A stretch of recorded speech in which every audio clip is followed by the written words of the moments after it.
Now let's get on to some topics that's going on as of right now. First off, before we talk about Chicago topics that you can speak on that pertains to you, people been telling me I need to start incorporating what's going on in the world for whatever reason. So okay, fine, have it your way. Recently, that's happened is Kendrick Lamar performed at the Super Bowl, and what everybody is highlighting is how he dissed Drake publicly, said his name on stage on national television. Now, what did you catch out of the Kendrick's performance? Nah, me being honest, no funny shit. Go ahead. No bap. Oh, he finna say some crazy shit. I didn't even watch the Super Bowl. What? I didn't even watch the performance. On my brother, I didn't watch none of that shit. I didn't watch none of that shit. I didn't watch 5 minutes of the game. I didn't watch none of the game. All that shit be rigged. I don't even waste my time no more. I spent my time online gambling on Bovada, playing motherfucking Baccarat. Shit like that. I ain't even gonna lie. I was spending my time playing Baccarat. Then I took my little brother to work. I spent my time gambling. All right, bet. I spent most of my time gambling. I ain't even watch it.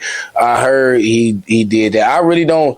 At first, I was like, I tried to, get a song a little play. Then it was just like, I just don't listen to certain shit. Like certain shit just like certain shit just don't move me. Now, certain shit just really don't move me.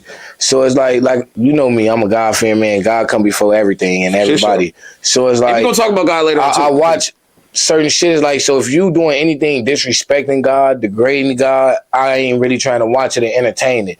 Because I feel like I'm disrespecting it because I'm giving it my time and my attention. So I don't really, when I found out what type of time he was on, I don't really listen to niggas like Kendrick and shit. And then Jay-Z run the Super Bowl, so I just knew it was all rigged because they could have had somebody like Wayne do it. I probably would have watched it on my brother. If Wayne would have performed, I would have watched it just to see how Wayne coming. I probably would have watched it just to watch. I would have watched Wayne performance. I wouldn't have watched the Super Bowl though. I would have watched Wayne performance. But I just really I wouldn't really move. And I don't see that shit come down my timeline either. So okay, well, a lot of people highlighted how Kendrick did his thing by performing Not Like Us and dissing Drake national publicly on some ghetto shit. And a lot of people do feel like it was weak or whatever the case may be. However, what people need to understand is when Kendrick ever performs any song that he got going on or any concert or event, it's always a message behind it. So, as far as Kendrick, was you aware of any? First off, you just no. I was about to ask a dumbass question. You just said you never saw it, and then I'm finna break it down to it. So I'm finna break down Kendrick's messages based off his performance. He had Samuel L. Jackson perform. I'm gonna go out there too, playing as Uncle Sam, which is supposed to be looked at as the house nigga, like he played in that movie Django. Okay. And then Sam also was telling Kendrick by warning him to play the game that white America wants to play and not be ghetto. He actually told him, y'all don't be ghetto, Kendrick. And then Kendrick had the stage set up as in a Squid Games format, which symbolizes how the rich is killing the poor. And then he had the dancers pull up in white, red, and blue representing the American flag. And the stage ended up turning into a prison yard later on where black performers was harmonizing as he was rapping.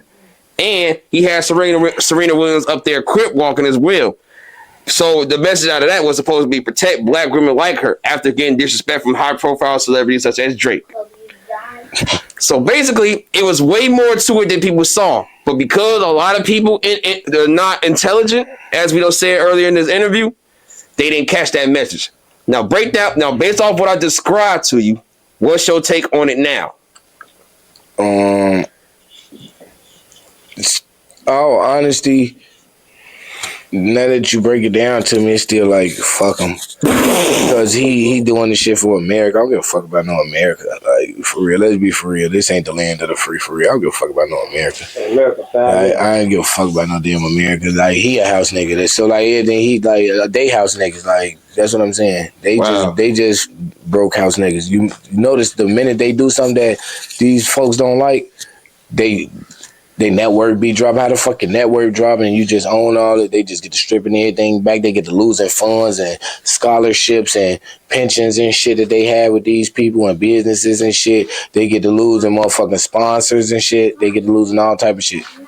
So it's just like, I don't know. Like, I would see if like he was like one of them guys that was like really like independent and doing this shit and had his own bag and but so doing this shit for America and all that extra shit, I don't know. I ain't too fond on it, you know. Don't get me wrong, my granddad was a war vet, but I just ain't really too fond on doing shit for a motherfucker. Never mind.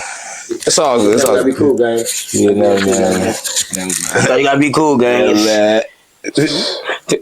Never mind. Hey, it's all good.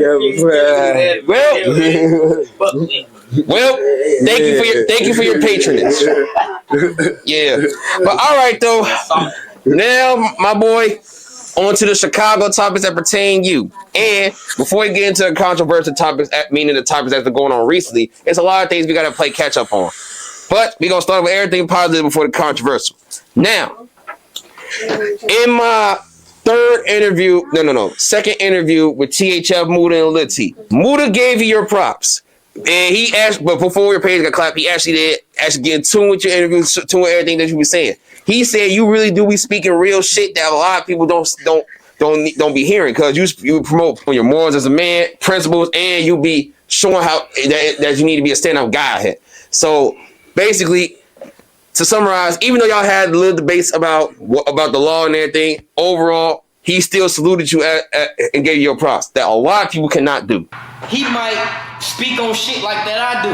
So he might feel like he an underdog or a certain shit like that, or he feel like not even an underdog. He just feel like he's a man. And I give him kudos for him being a man and standing on morals still at the end of the day and principles, because I do too. That's something I believe in too. So certain shit he be saying, I be sympathizing with it certain times, because he be like, yeah, he right about that shit, gang. Like, yeah, this right. That certain shit he be, I'm not gonna make it seem like he just a cap ass motherfucker out, you know. I'm not the type of guy. It's just, you know, I do feel like he definitely do be talking certain shit that I do be agreeing with, though, like that, though. I ain't no hating ass nigga that mean, oh, fuck dude and this shit like that. I ain't that type of guy. I never came off that type of way, though. But so, was you aware? You was aware of that, right?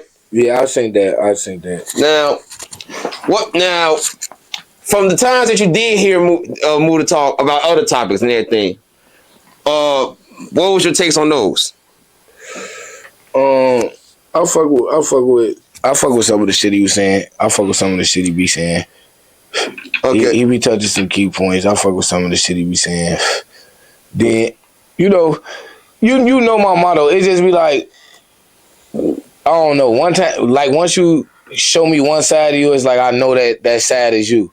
Like you got that side in you. So it be like, I respect it and I salute him. I think I heard he was locked up. He did recently get locked up, and okay. I still don't know why. All right, okay, free him. You know, I don't wish jail on no man. Sure. You know, so I salute him, man. Hope he come home, man. I know motherfuckers got kids and shit, so I know how that shit be. You know, it's just like once you feel me. He low key got on the whole interview. You know, rolled away. He and dropped salt on my name.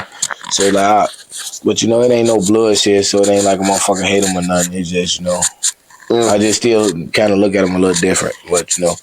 Okay, well, outside of that, after THF passed earlier this year, he made a post saying, from now on, he's not trying to have no resentment in his heart towards nobody, and even with his own father. So now he's at the point where now he wants to be promoting peace, positivity, etc.